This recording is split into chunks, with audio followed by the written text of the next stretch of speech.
Motivado el otro día por el post que salió, que se hizo viral en, no me acuerdo en qué periódico, pero que venía a decir que en torno al 40% de docentes estaban desmotivados y vivían con mucha indiferencia el- la profesión de la docencia.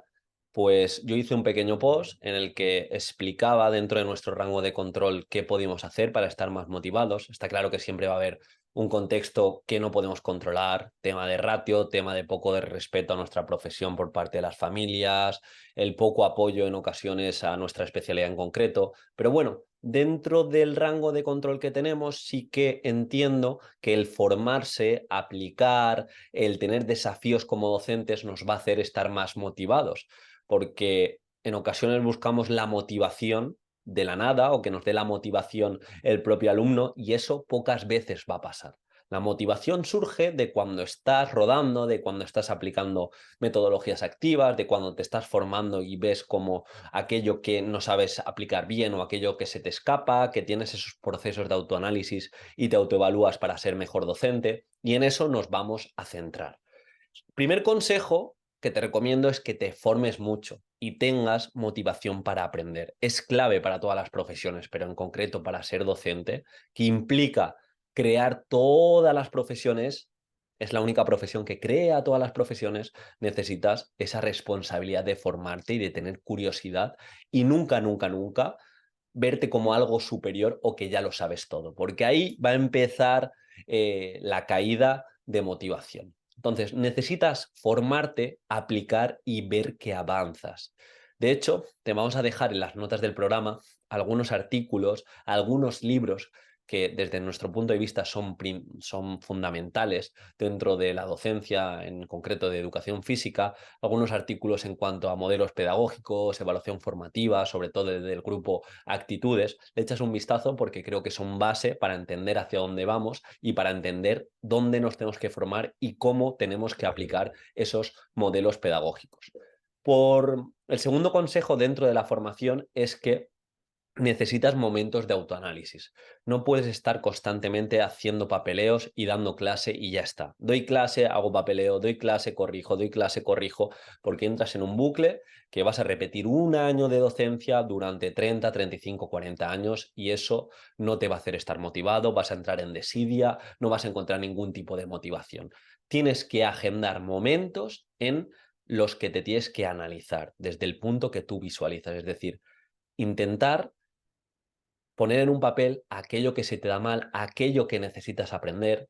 Por ejemplo, si encuentras que la evaluación es para ti un reto, es una dificultad dentro del caos y la entropía que tenemos dentro de la educación física, pues quizá necesitas pararte en vez de maldecir el sistema y toda la burocracia que tenemos, entender cómo aplicas la evaluación formativa, entender qué instrumentos de evaluación tengo que llevar, entender que la calificación no lo es todo. En este caso ya sabéis que tenemos de referencia la formación de Diseña y Evalúa EduFis, que tenemos un módulo en específico de evaluación, donde te explicamos por un lado la evaluación formativa, que no hablamos nada de notas, y por otro lado hemos creado un Excel muy sencillito para que saques la nota prácticamente sin poner ningún número. Te lo dejamos también en el comentario fijado. Pero necesitas, como digo, ese momento de parada y decir, bien, no sé aplicar, voy a trabajar el deporte y no sé aplicar los modelos pedagógicos, no sé aplicar los diferentes roles de educación deportiva. O sé que tengo que trabajar para equilibrar a nivel de contenidos aspectos de expresión corporal y no tengo ni idea, no sé por dónde empezar. Quizá puedes empezar por una formación, quizá puedes empezar por un libro. En el caso de evaluación también, cómo evaluar bien en educación física. Me acuerdo yo, hará unos 2, 3 años, que me releí ese libro. Ese libro yo lo utilicé para opositar, pero luego, como docente, también me lo releí y saqué una propuesta que para mí me dio mucha coherencia a la hora de presentar las sesiones. En este caso, aprendí a darle significado a las sesiones, aprendí a aplicar el portfolio y hacer preguntas concretas a mi alumnado y hacerle ver que ellos también reflexionen sobre el significado de las sesiones, como he dicho, el objetivo de la sesión, actividades que han visto dificultades, relación que han tenido con otros compañeros y con el docente, problemas que habrían hecho mejor, dónde se puede aplicar lo que han aprendido, en vez de únicamente autoevalúate y ponte una notita, que yo pensaba que eso era la autoevaluación, era lo que me decían en mi centro educativo. Pues de esta forma empecé a entender la metacognición, todo me hizo como tuve esa epifanía de la importancia de, y esto ya lo uní con Héctor Ruiz y todo el tema de estrategias de aprendizaje, la importancia de aprender pensando y no solo aprender haciendo.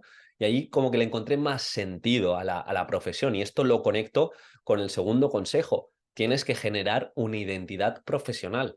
Es decir, dentro de la educación física, has de tener esa visión dron y pensar qué problemas he tenido recurrentemente como alumno dentro de la educación física. No solo yo, porque yo puedo ser típico perfil que se me dan bien los deportes y como los profesores solo ponían el foco en los deportes, haber tenido experiencias positivas, entre comillas, sino tener esa visión dron, recordar en mi clase pues el rol que habían tenido las niñas y los problemas que hemos tenido al respecto, o los problemas de convivencia, los problemas de bullying, y un poco desde esa perspectiva ver cómo lo vamos a subsanar.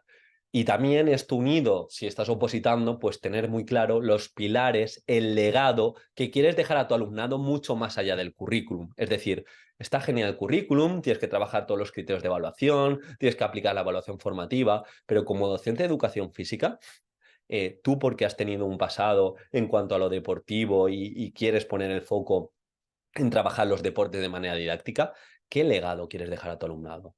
¿Quieres dejar un legado y también quieres poner el foco en que no se dejen de mover, promover ese fomento de nutrición, de actividad física, de intentar relacionar lo que se trabaja en clase para que se sigan moviendo a través de lo que tengan a su alrededor? ¿Quieres también poner el foco en el pensamiento crítico a la hora de saber leer etiquetas, a la hora de preguntarse y saber detectar típicas fake news en cuanto a prensa deportiva? También poner en relieve cómo se cosifica a la mujer y de qué forma se trabaja, por un lado, cuando la selección femenina gana el mundial y la selección masculina. Quizá el pensamiento crítico es uno de tus pilares. Yo tenía muy claro y tengo muy claro que mis pilares son fomentar un pensamiento crítico, que creo que es clave en esta era de información que tenemos. También desarrollar y buscar ese legado para que no dejen de moverse, experiencias de aprendizaje positivas. También educación basada en la evidencia. Yo me intento aprovechar de todo lo que tengo a mi alcance en cuanto a psicología cognitiva para mejorar mis estrategias de aprendizaje y para que mi alumnado aprenda mejor. Y obviamente crear un contexto cooperativo y poniendo mucho el foco en la educación emocional. Esos serían mis pilares. Quizá yo he conocido docentes que tienen uno de sus pilares o el legado que quieren dejar a su alumnado es el amor por la danza o el amor por el medio natural, o se quieren centrar más en un contenido y a través de ese contenido pues son capaces de alcanzar los diferentes criterios de evaluación. En definitiva, es que te sientes y tengas la identidad profesional y la identidad docente clara, que atiendas a esas buenas experiencias que has tenido como alumno y las malas e intentar subsanarlo. Por ejemplo, yo me acuerdo, y haciendo este ejercicio de autoanálisis, me acuerdo un docente con el que siempre yo tenía como muy buena relación, pero ahora lo veo en perspectiva y siempre jugábamos al mismo deporte. ¿Y por qué tenía yo tan buena relación? Porque ese deporte en concreto se me daba muy bien, se me daba muy bien y era balonmano. Entonces, jugábamos prácticamente todas las sesiones a balonmano. Cuando no era balonmano, era también juegos de lanzamiento y recepción. Pero ¿qué pasaba con aquellos alumnos que no les gustaba ese contenido, o que no sabían cómo moverse, o no sabían aplicar algunos elementos tácticos? Pues que no se implicaban, tenían malas experiencias en cuanto a ese deporte, y seguramente muchos de ellos hoy en día no estén practicando actividad física. Entonces, un poco teniendo en cuenta eso, yo pongo mucho el foco a la hora de trabajar deportes, que todo mi grupo intente implicarse, que fomentar esa autonomía, que cuando se llegue a la situación jugada, a la situación del deporte, cada uno sepa cómo moverse, qué elementos tácticos puede hacer con balón y sin móvil, etcétera, etcétera. Y de hecho, y otra buena experiencia que tuve y que me gustó mucho, en este caso en segundo bachillerato, yo di educación física, y me acuerdo que disfruté mucho la educación física y prácticamente la profe mmm, no participaba, es decir, como que delegaban mucho en nosotros y dábamos la clase nosotros. De hecho, teníamos que hacer como una situación de aprendizaje por parejas de 6, 8 sesiones y presentarla. Y lo recuerdo con nervios, pero por otro lado, mucha mejora a nivel comunicativa, como mucha implicación y respeto por los compañeros, trabajar muchos tipos de contenidos. Pues claro, cada pareja se centraba en deportes, en expresión corporal, medio natural, bicis, patines. Tocamos muchos contenidos. Y lo recuerdo eso como un lugar seguro, motivador, que vimos muchos contenidos. De hecho, me acuerdo que yo me empecé a practicar el skate, el monopatín, poco en base a que me lo presentaron y en las propias sesiones yo no conocía ese contenido y como yo recuerdo los días previos al selectivo que teníamos esos días de ir a patinar un rato al lado del instituto. Y bueno, pues eso lo he intentado también replicar y aunque no lo he dicho, uno de mis pilares también como docente es fomentar esa autonomía. Tercer consejo para disfrutar más las clases, para ser mejor docente, es lo que he comentado, reflexión y autocrítica. Pero hay una frase que desde que la aprendí a mí me determina de cara a mi formación y de cara al desarrollo personal, que es la de no sabemos lo que no sabemos. Yo me puedo autoevaluar como docente, intentar ver mis puntos flacos, pero yo me tengo que beneficiar también de la comunidad educativa, de que si me conecto con otro docente, pedirle feedback real y tener esa capacidad de agachar las orejas y no estar a la defensiva y pedirle ayuda y preguntarle cómo puedo mejorar. Al igual que a las familias si entran en alguna actividad, preguntarle cómo se puede mejorar o qué han visto, cómo lo han vivido y de ahí coger feedback para la siguiente actividad parecida, hacerla mejor. También leyéndome, y que lo tuvimos en mi otro canal, a Mariana Morales, me leí recientemente el libro de la observación de aula, donde propone estrategias muy chulas para copiar otros docentes, o mejor dicho, para ir a sus clases y ver cómo aplican diferentes modelos pedagógicos, preguntarles, ver cómo lo hacen, tener ideas. De hecho, hay una estrategia que la llama el tablero de la piña, donde dentro de tu centro educativo, pues creando un contexto de cooperación, no de juzgamiento, no de te voy a juzgar, te voy a poner una nota, te voy a criticar, sino el propio docente es el que invita al otro docente a que venga a su clase. Yo, por ejemplo, sé que o me gusta o estoy cómodo aplicando el aprendizaje cooperativo, vamos a hacer un pequeño horario dentro de los diferentes docentes de educación física y vamos a invitarnos. Yo este martes, que sé que tú, de hecho, tienes tu hora libre o esta hora de exclusiva, te invito a mi clase porque voy a aplicar y vamos a hacer un breakout cooperativo. Vente y así aprendemos y sé que tú lo has aplicado y entre los dos pues mejoramos. De esta forma, sin juzgar, te puedes beneficiar de lo que hacen otros docentes. Y de hecho hay un sesgo del que habla Mariana Morales también, que en ocasiones como docentes pensamos que por aplicar una vez el modelo pedagógico, por leer un libro que habla de modelos pedagógicos o de gestión de aula, ya lo sé todo, y vas a una formación que te hablan también de ese modelo pedagógico o de gestión de aula y desconectas porque piensas que lo sabes todo. Y no funciona así. Aunque tú sepas de una metodología, tienes que seguir escuchando, porque seguramente no lo apliques con excelencia, porque seguramente el ponente te diga algún aspecto para mejorar tu propuesta, o igual sabes aplicar muy bien el modelo de aprendizaje cooperativo, pero no tienes ni idea cómo evaluarlo, o estás haciendo mal los agrupamientos, o estás haciendo mal la progresión y cuando llegas como al producto final, hay parte de la clase que no ha entendido cómo cooperar. Por lo tanto, más humildad, más curiosidad por aprender y se trata de eso, de no poner notas, sino de feedback para mejorar como docente. Y de hecho, habla de Joe Shadowing para pedir ayuda a otros docentes y ver lo que están haciendo en conexión con el tablero de la piña. Y en definitiva, si vas a alguna formación o si te van a hacer alguna formación al centro educativo, intentar también tener momentos en los que comentéis cómo estáis aplicando eso que estáis aprendiendo.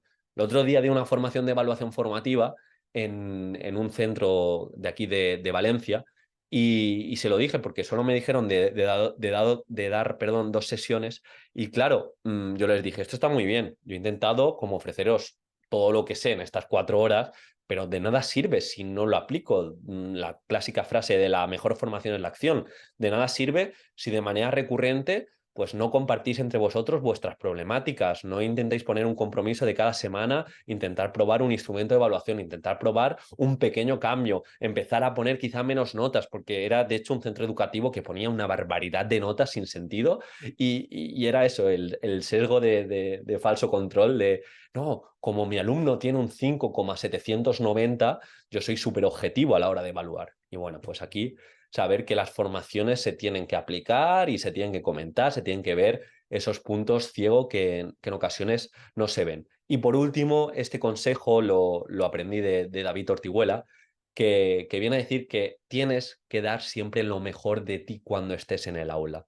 Todo lo que pasa, y esto está muy unido a la clásica frase de cómo haces cualquier cosa, haces todo lo que pasa acaba incidiendo en el aula. Muchas ocasiones pensamos, no, el 70% de la clase tiene experiencias de aprendizaje positivas, el otro 30% no las tiene, no pasa nada, pero ya tengo un 70% que es bastante y dentro de nuestra diversidad. Y ahora piensa si ese, dentro de ese 30%, esos 8, 7, 6 alumnos, si alguno fuera tu hijo, ¿te gustaría que estuviese apartado en el deporte que estás llevando a cabo? ¿Te gustaría que a la hora de dar expresión corporal tuviese una vergüenza increíble, que prefiriese no exponerse a hacerlo? Es para pensar y es para decir, me tengo que formar, tengo que entender cómo hacer diferentes progresiones, tengo que entender cómo hacer agrupaciones y dentro de nuevo de mi rango de control, esforzarte con sentido y no dar todo por perdido. Porque la docencia es una profesión tremendamente dinámica. Creo que dentro del funcionariado es una de las profesiones más dinámicas, hay otras muy repetitivas, pero esta no paras de aprender, cada día es un reto. Pero claro, cada día es un reto si te implicas, te formas, intentas mejorar, intentas hacerte mejor docente. Como intentes replicar y pensar que eres el mejor docente y replicar un año durante los 25, 30, 20, 15 años que te queden de profesión, se te va a hacer muy, pero que muy largo, aunque tengas todas las vacaciones del mundo y aunque solo pienses en fines de semana, etcétera, etcétera. Así que siempre esa mentalidad de crecimiento. No vengo a decir que dar clases es lo mejor que hay, que los profesores no están motivados porque no trabajan. No, no, no. Entiendo nuestra situación, entiendo que en ocasiones es tremendamente complicado. Simplemente he intentado dar una serie de consejos para mejorar nuestra perspectiva docente, para acordarnos de que tenemos muchísima responsabilidad y nos tenemos que formar en consecuencia.